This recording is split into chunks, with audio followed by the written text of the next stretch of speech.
Hello, hello. In today's episode, we're going to talk about top 4 mistakes that YouTubers make when they're starting out as a newbie YouTuber.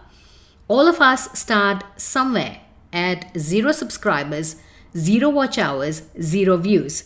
But for some people, success comes pretty quickly, and some people it takes a lot of time, and some people just give up. So there are some common mistakes that people make which can affect their performance and which can delay their success.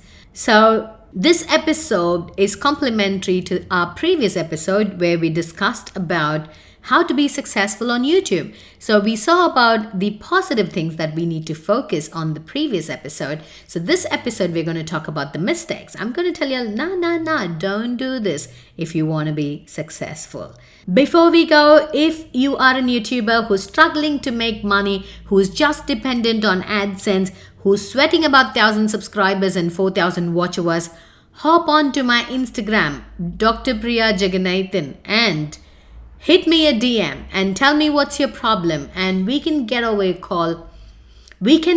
call and discuss if my YouTube Strategy Lab one-on-one coaching program is the right fit to convert your content into a sales machine that will generate thousands of dollars if we create strategic contents. So let's get on with today's episode without much delay.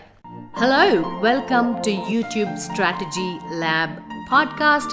I'm your host, Dr. Priya, Academician turned business coach, setting a strong foundation for your YouTube journey by sharing video marketing strategies, tips to crack the YouTube algorithm, creating strategic content that sells, and marketing strategies to use YouTube as an organic traffic gold mine to establish a strong personal branding and market your services and products to build a wildly successful business. So, without much delay, let's get on with today's episode.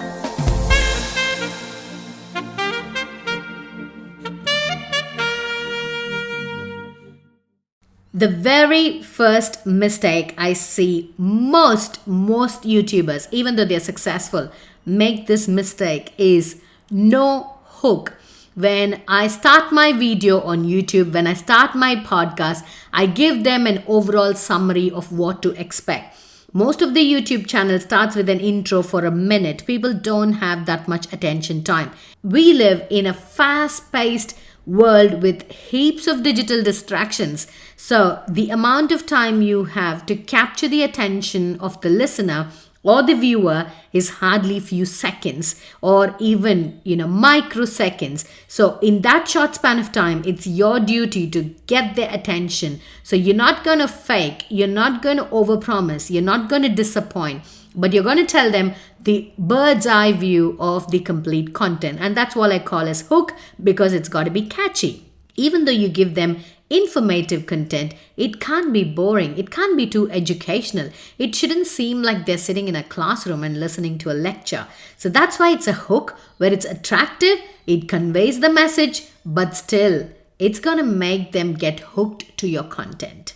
So that's the first mistake people make. They don't have a hook. They don't tell them what to expect. You have to give them a validation on why they have to watch your video in the first instant. So it's a first 10 to 20 seconds, which is crucial to having a person hooked to your content, sit there on the couch and watch a video to get something out of it. So that's my very first tip that most YouTubers make as a grave mistake. The second mistake I see most people doing is they don't have a clear call to action throughout the video. You don't wait till the end to give them a call to action.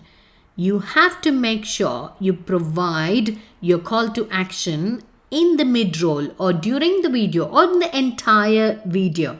If you look at my YouTube videos, I've got a slight banner as a template which shows my Instagram handle. It also displays my website name, and it also talks about my podcast. So that is organic traffic that I'm letting people know. I've got a podcast called YouTube Strategy Lab. I've got my Instagram with the handle Dr. Priya Jaganathan. I've got a website called drpriya.com.au. So this is a very, very effective strategy where you tell them throughout the video what you want them to do. You want them to subscribe, let them know. You want them to click the link in the description to watch another video, let them know. If you want them to click the link in the description which will help them to download something for free, let them know. If you don't tell them, people don't do it. So having a clear call to action in your video is the key. And I see most people fail to do it or do it at the end of the video where the retention rate is pretty low. Now, moving on to the third mistake that I find, people, like I said in my previous episode, people talk to the universe. They just go out, stand in the middle of the road and talk to the universe. That's not how things work. So your YouTube content, your video content does not focus your ideal customer. So if you have not listened to my previous episode about how to find your ideal customer and how to identify their pain points, how to identify solutions to them, please listen to the previous episode. This will make so much sense. So talking to your ideal client, sitting right in front of them, this is how I visualize. I am sitting right in front of my ideal dream customer. I'm talking to them by watching straight into their eyes. That's how you make that eye contact and speak to them and establish that genuine relationship, that genuine trust, and build authority.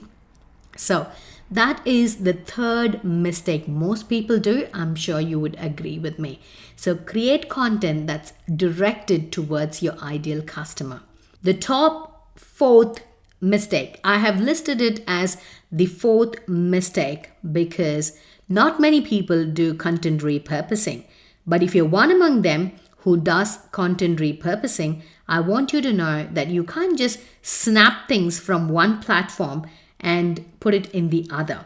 So you have to be really mindful to tweak the content that would match the platform. I can't just drag something from Facebook and put it on YouTube if it's not going to match that platform, which does not align with the content. It does not align with the platform. So do not just slap contents onto multiple platforms if you are not sure about the format, the sizing, appearance, aesthetics, and the relevance to the particular platform. So repurposing without a strategy, repurposing without a little bit of homework and research is just going to kill the trust. It's just going to decline the performance, and hence it'll impact the YouTube growth. So these are the 4 key things that I personally feel are top mistakes that YouTubers make.